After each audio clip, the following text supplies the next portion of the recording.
Alrighty, guys, we ended up going red on the day today. The S&P 500 closed down a little bit over 1%. We had the Russell down 1.5%, NASDAQ down 0.75% as the Dow went down 0.8%, the VIX went down 0.25%, and we had gold down 0.1%, same with silver down 0.1%. So in this video, you guys know the deal. We're going to break down the markets, stocks, charts, what I'm doing in the markets, and we have 3 earnings reports to break down. So without further ado, sit back, relax, take a sip of your coffee, get your 6 stocks from Webull. Today is the last day to do that. Use that link down below, deposit any amount of money. You get 6 free stocks, and with that being said, cheers, guys. Let's get into the video. So like I said, we ended up closing red on the day, and if I pull up this intraday chart, you guys can see we sold off very aggressively in the middle of the day. It was right around 12 p.m. To about 12:30 p.m. here on the East Coast. SPY fell off a cliff. This went from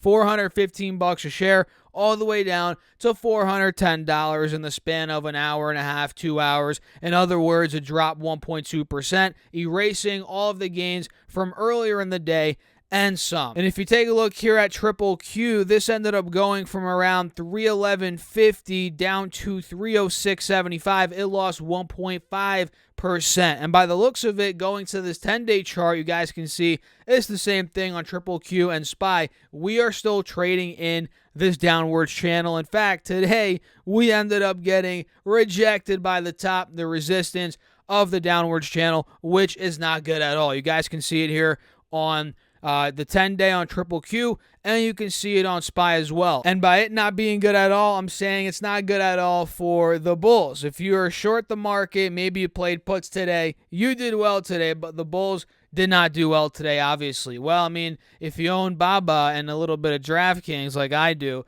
today was a pretty decent day. You know, we made some money on those stocks, but overall, SPY is still on a downtrend. Same with Triple Q here on the 10-day chart. So we have to get upside confirmation, which we haven't gotten yet. So my alert's at 417 on SPY, and for Triple Q, I think it's at 313. 313. I might as well put another one at 316, which the reason why I'm putting one at 316 is because that is slightly above the recent 315.61 high, which was hit on the 2nd of June. So what do you guys think? Drop me your thoughts in the comments. It was a pretty interesting day. I mean, we had a lot of individual stocks in the green, like Alibaba, which we covered in my previous video, DraftKings, JD, Tencent. The Chinese tech stocks today did amazing. They freaking crushed it. We had AMC up on the day, Upwork up on the day, Snowflake, Shopify, stocks like that. You know, a lot of these beaten down growth stocks, some of them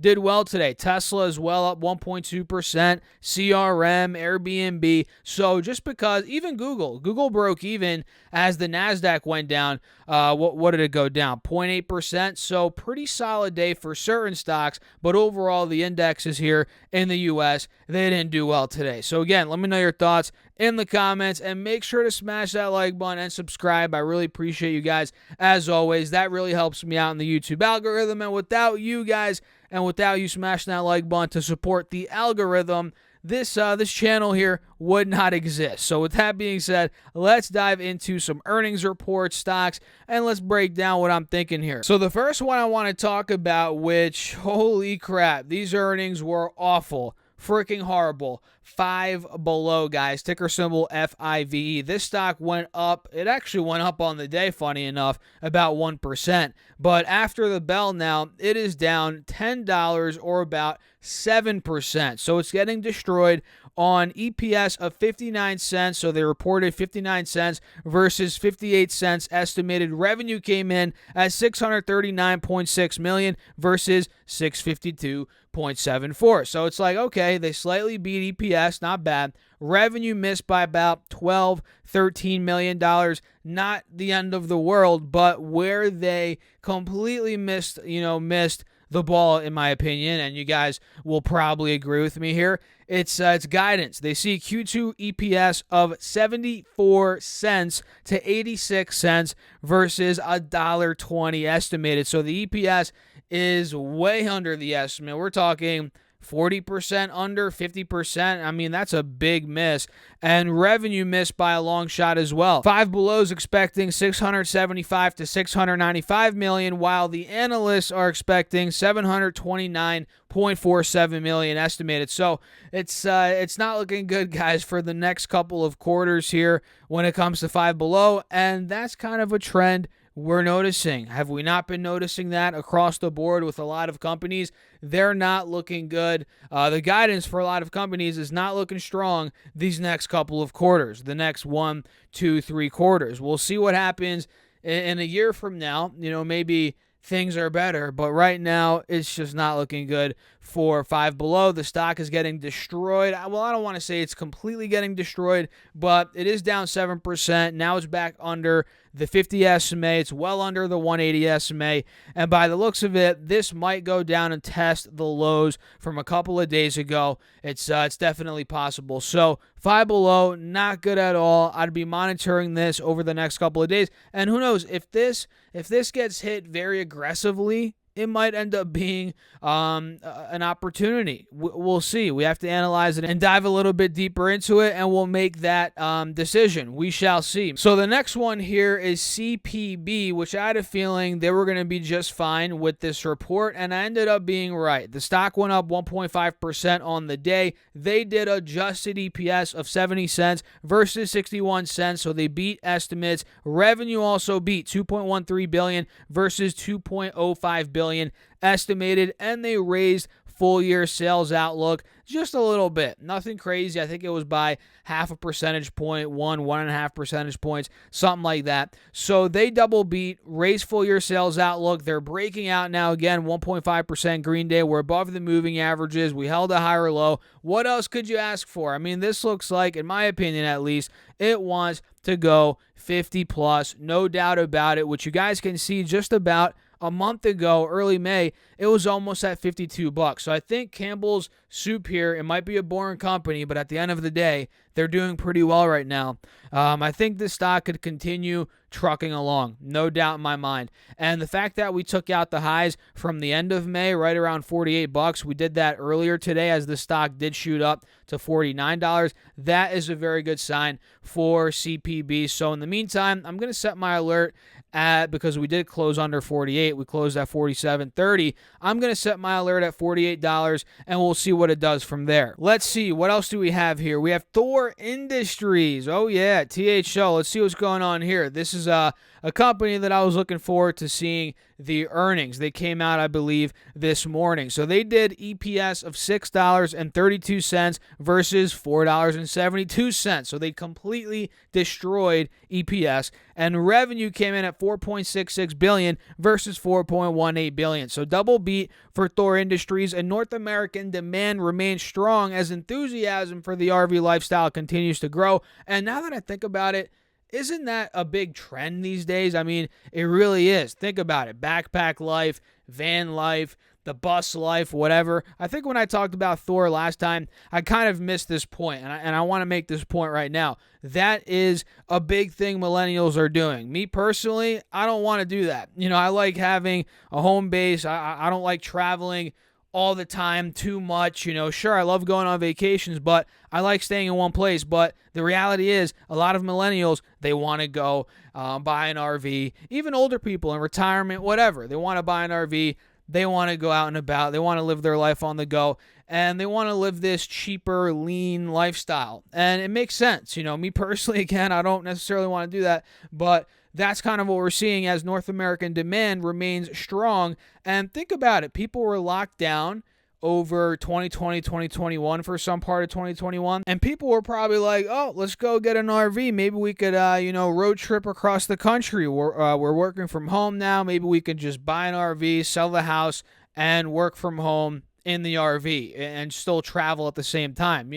Obviously a lot of people didn't do that, or the majority of people probably didn't do that, but there were definitely increased sales due to that. No doubt about it. There had to have been. It's speculation at the end of the day, but it kind of makes sense, right? And one thing they mentioned, which I guess is not good news, and it's to be expected considering we're in a potential recession right now. They expect demand to be lower this season than in recent quarters. So yeah, I guess we saw that boom a couple quarters ago, recently even, and now we're slowly starting to see that demand dwindle down a little bit. And the company expects 2022 North American RV retail sales of between 460 and 480,000 units. That's a lot of RVs, guys, and that is according to Todd Wolfer, who's the operations chief of the company. So I have my alert at $80.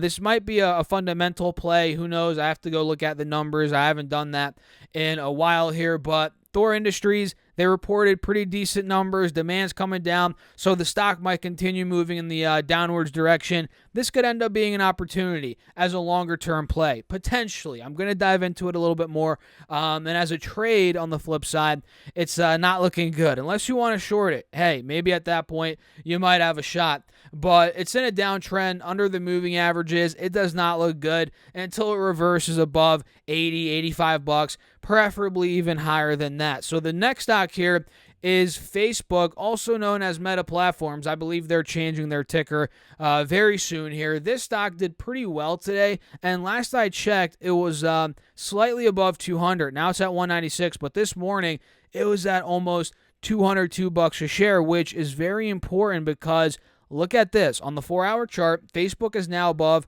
both moving averages, which it hasn't been above both moving averages. Let's see here, probably in a couple of weeks. It's been since, the beginning of May. So that's a good sign. And if we zoom in a little bit more, let's say the 10-day chart maybe, look at this. We hit 202 this morning, like I said. That took the high out from, that move took the high out from the 2nd of June, right around 200. So we hit a higher high, bulls broke through, and we ended up closing at the bottom of the uptrend, or right at the trend line at a higher low. So this looks like bulls are still intact, or they're still strong here in Facebook stock, which is great considering I'm long Facebook. I bought more recently at 191. I think that might have been on Monday, or was that on Friday? I forget. I bought more recently though. No, actually, that wasn't Friday. That might have been yesterday or the day before. Either way, I bought more Facebook. You guys in my Patreon know. Shameless plug. Join my Patreon down below if you guys want to check it out. I make morning videos exclusive to the Patreon members. I post all my moves in there. You get more one-on-one access to me throughout the day. That is linked down below. Or go to stocksurfast.com/Patreon. Either way, whether I bought it a day or two ago, I bought more recently at 191. And I bought literally at the bottom at 176. I mentioned this a couple of videos ago. So I've been buying all the way down. And now I think my average on Facebook is very close to $200 flat, which is great because that means I'm dang near break even, guys, which is phenomenal because I started buying Facebook at 238, I think. And like I said, I was buying all the way down. I bought, I think, at 218. 200, 180, 176, 191, and it's gotten my average down to about 200. Obviously, when I bought at 176, well, not obviously, because I didn't tell you guys this, I guess, or maybe I did, I forget, but I bought heavier at 176 and 191 than I did at 238, right? Because when I initially bought Facebook, I was buying with a little bit of a, position because I knew it could come down more. I ended up being right. It came down a lot more. And that's when I went heavier as it came down, more, right? If that makes any sense. So for Facebook, I like it here. And if it breaks 205, 210, it might end up opening up as a nice short-term trade because there could be more momentum towards 225, 230, no doubt, in my opinion. And now that I'm looking at this, it might not pan out, who knows, but does this not look like the start, potentially, of an inverse head and shoulders? Maybe, just maybe. Who knows? I might be crazy. If we do get a summer rally in these markets, which I'm not calling 100% for sure, but who knows? Never say never. This might end up moving. I'm not saying it's going to go all the way to 300, which would be insane, but could it go to 250? Heck yeah, it could. 225, 230? Heck yeah, it could. So watch out for Facebook. Another one that did well today, guys, or at least last I checked, it was up. Yeah, it still went up on the day, or at the close rather. Las Vegas Sands. This one up 4.3% on the day. And look at this inverse head and shoulders. Left shoulder, we got the head right here. We got the right shoulder. We're above the moving averages. We're about to get a golden cross in the next day or two, most likely, in my opinion, based on what I'm seeing here. And if this ends up playing out, if the right shoulder plays out, this could end up going towards 38. Well, I guess it's already almost at 38, but this could be going towards $40 a share, $41, right around there. That's going to probably be a big resistance, considering that was where we ended up completing or starting that left shoulder. So if the right shoulder, this pattern plays out, there's more juice left in this rally. And I think we could be running up more maybe this week, the next couple of days here. Wynn Resorts, same thing. It's not as nice of a chart, in my opinion, as LVS, but it's starting to reverse. We also have an inverse head and shoulders on Wynn Resorts as well. Look at this. We have the left shoulder. Let me draw it out for you all so you can see what I'm talking about here. There we go. We got the left shoulder right there. We got the head right here. There we go. And then, of course, we have the right shoulder. And if this completes, Wynn Resorts could be going $77, $78 a share, no doubt in my mind. And honestly, now that I'm thinking about it, this might have more juice than LVS. LVS is way closer to that resistance than Wynn Resort is, or Wynn Resorts, whatever. But both of them look pretty good. So keep your eyes on Wynn Resorts, LVS. NetEase is another one, NTES. Let's pull that up. NetEase went up 3.3%. And get this. Look at the chart, guys. Yet again, another inverse head and shoulders. Left shoulder head, right shoulder, golden cross above the moving averages. If this ends up breaking out of 108 to $110 a share, if it breaks above that point, we are going to fly, in my opinion. And look at this. We literally have not been above 108, $110 a share this entire year, and we're almost in the middle of June. So this is a massive resistance. I'll set my alert there right now, $110 a share. We get out of there, I'm telling you, 118, 120s next. Right shoulder completes. That's an 8, 9, 10% move right there on NetEase. So keep your eyes on it. And the last one for this video is CarMax, which is reversing ever so slightly right now. You guys can see CarMax went up 4% on the day. We're above the moving averages. We're also trading at a multi-week high, and by the looks of it, this also completed kind of a lopsided inverse head and shoulders. If you guys take a look here, kind of, right? You see what I'm putting down right here? Kind of a lopsided inverse head and shoulders. So this one I think will have more upside, but it's got to get out of 105 first. 105, that's a big resistance point, sticking point. That's been a problem spot for CarMax stock since the beginning of March, about 3 months ago. So if we take out 105, 110, we're literally going to be at a fresh year-to-date high at that point, or close to it. And there could be a big move towards 125, 130. So keep your eyes on these stocks, guys. CarMax, NetEase, Las Vegas Sands, Wynn, Facebook, Thor, Campbell Soup, and even though they bombed on earnings, we got to watch Five Below as well. So with that being said, that's it for the video. Hit that like button, drop me a comment, let me know your thoughts, and don't forget to get your free money from Moomoo. You get up to 5 free shares of stock, each up to $2,500 with a $100 deposit, and you also get 6 free stocks from Webull with any amount deposited. All of that is linked down below. And by the way, the Webull promo runs out either today or tomorrow. So get your 6 free stocks. It also helps out the channel. I appreciate you guys as always. And with that being said, cheers. I'll catch you in the next video. Have a great night. Peace out.